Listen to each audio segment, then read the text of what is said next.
Dari perspektif kita sebagai orang Katolik, orang Kristiani, secara lebih umum, pencarian seseorang, terutama pencarian imannya, adalah kebebasan masing-masing pribadi.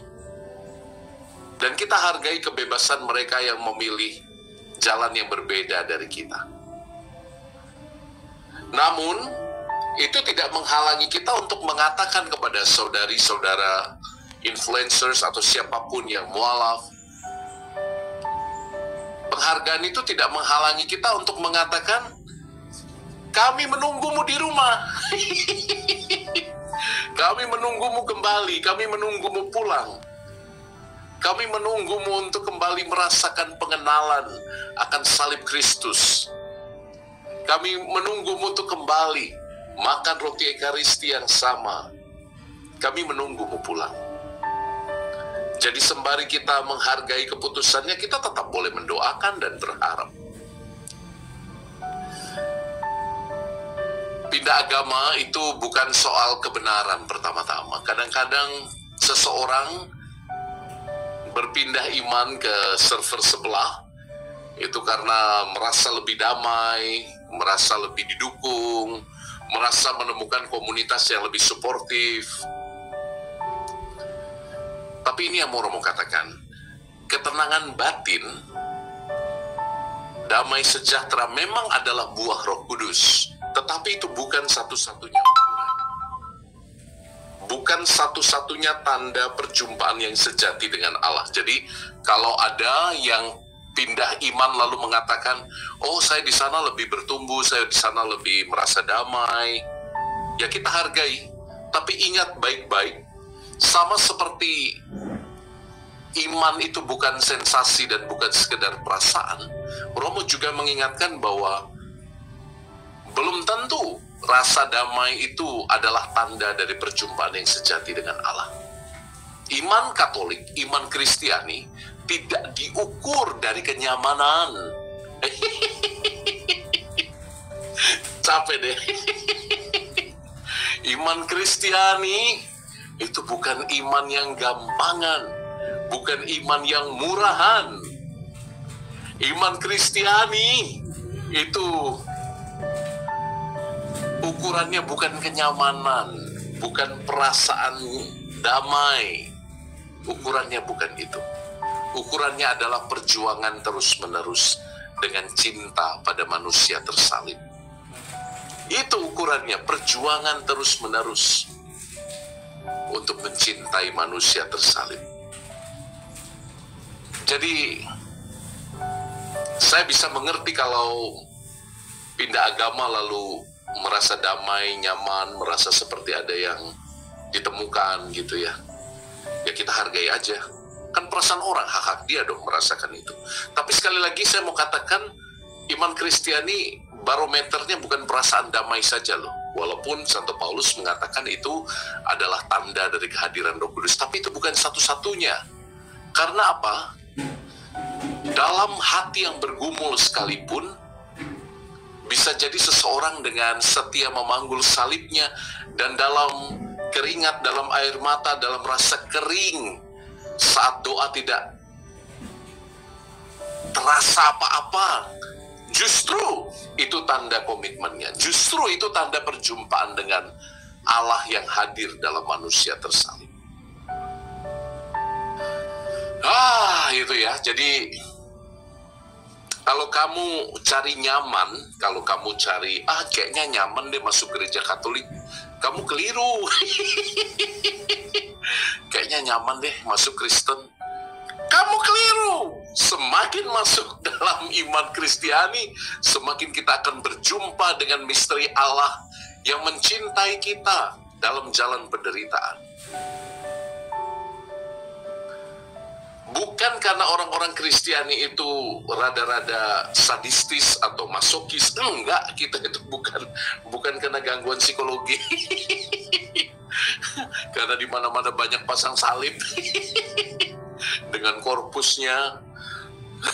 dengan badan Yesusnya, sampai kita diingatkan terus dengan penderitaan, lalu kita jadi gila penderitaan, kita menikmati penderitaan.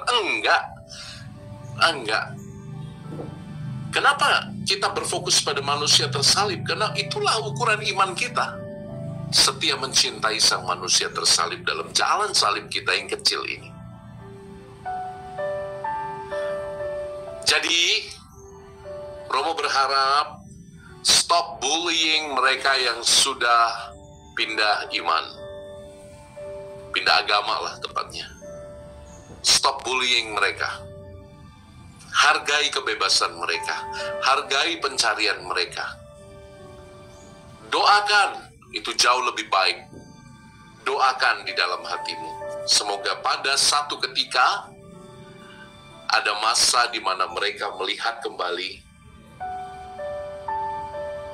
nilai-nilai kasih yang membuat kita bertahan sampai hari ini.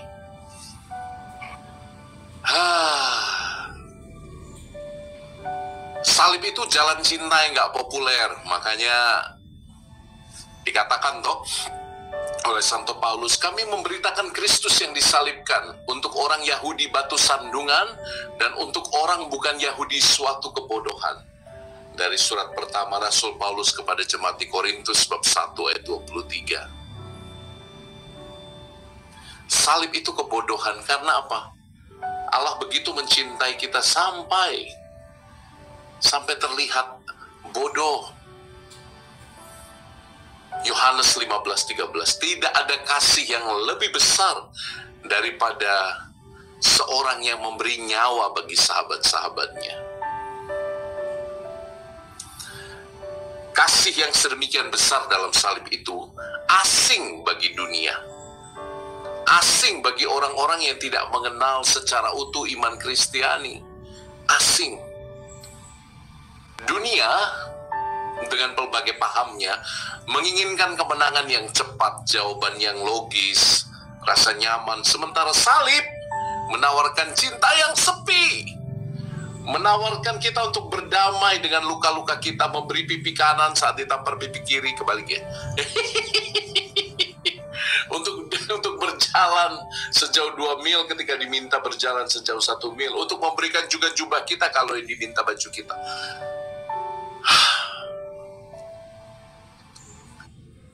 Di bawah 5,5 juta, Motorola Edge 60 Fusion ini hadir sebagai smartphone all-rounder tergokil. Smartphone ini dilengkapi layar lengkung sejati 1.5K paling imersif di dunia dengan tingkat kecerahan yang luar biasa hingga 4.500 nits. Layar lengkung 1,5K pertama di dunia yang sudah Pantone validate, dan HP ini juga sudah bersertifikasi IP68+69 serta standar milit. Nggak cuma itu.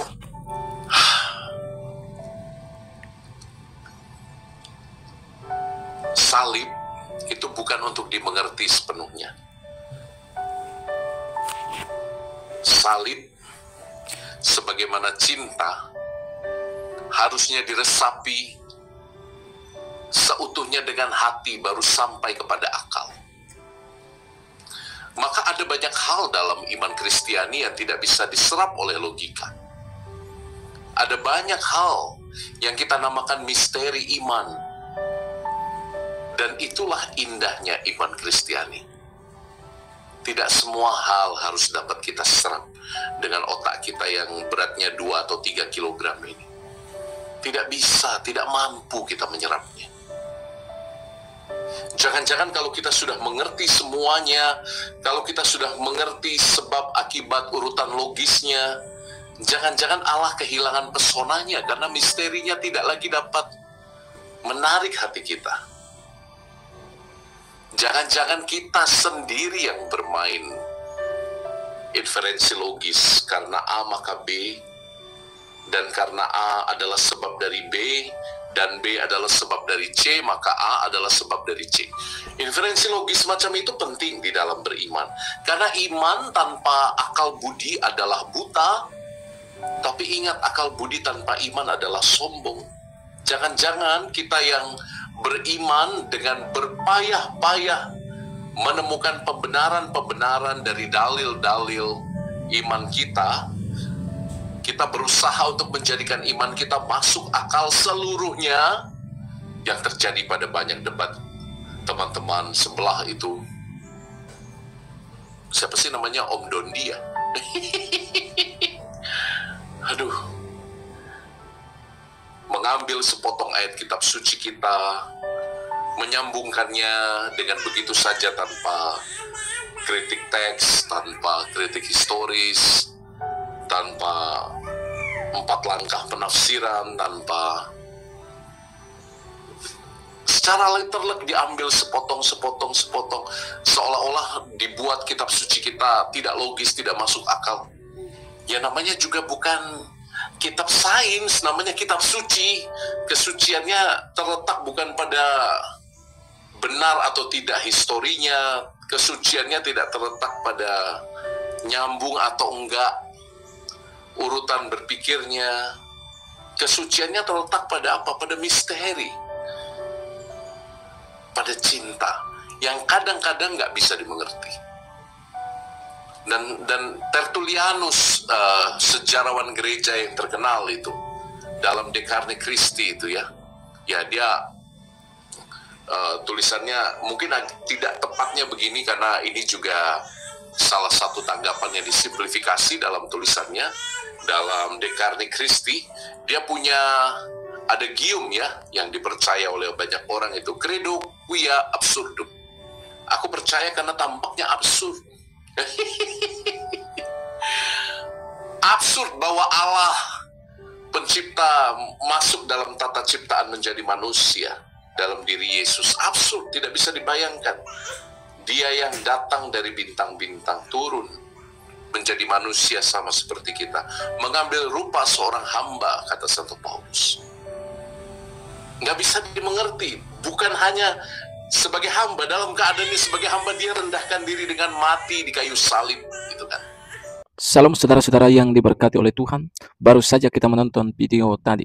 Kita sudah mendengarkan tanggapan dari Romo Katolik dan pesan-pesan penting yang perlu kita ingat yang disampaikan oleh beliau. Yang pertama, kita sebagai orang Kristen jangan pernah menghakimi, jangan pernah menjelekkan, yaitu mereka yang sudah menjadi mualaf. Sebab mereka adalah orang-orang yang atau disebut dengan anak yang hilang. Tugas kita sebagai orang Kristen bukan malah menghakimi mereka. Seperti yang viral di media sosial baru-baru ini, bagaimana begitu banyak netizen mengatakan, menyerang mereka dengan perkataan Judas. Seorang Romo Katolik ya menyampaikan pesan penting ini agar kita mendoakan mereka yang sudah menjadi mualaf, agar mereka boleh pulang kembali ke rumah mereka dan mereka mengenal Yesus Kristus, Tuhan yang adalah juru selamat yang mampu menyelamatkan mereka. Saudara-saudara, kita juga sudah mendengarkan bahwa begitu banyak alasan yang menyebabkan mereka berpindah dari agama Kristen ke agama seberang. Salah satunya adalah soal karena kenyamanan. Yang kedua, soal komunitas. Dia merasakan nyaman di sana. Seorang Romo mengatakan memang kedamaian dan ketenangan itu adalah salah satu buah roh. Tetapi perlu kita ketahui dan perlu kita pahami bahwa memang di dalam kekristenan, bahwa ya ketika kita mengikut Kristus, maka memang kita tidak akan pernah luput yang namanya dari penderitaan. Kita pasti akan mengalami penderitaan. Tetapi di dalam penderitaan itu, biarlah kita semakin menyadari bahwa Tuhan itu ada dan menyertai kita selalu. Dan saya percaya apa yang disampaikan oleh Romo Katolik ini bisa menguatkan kita dan menguatkan iman percaya kita.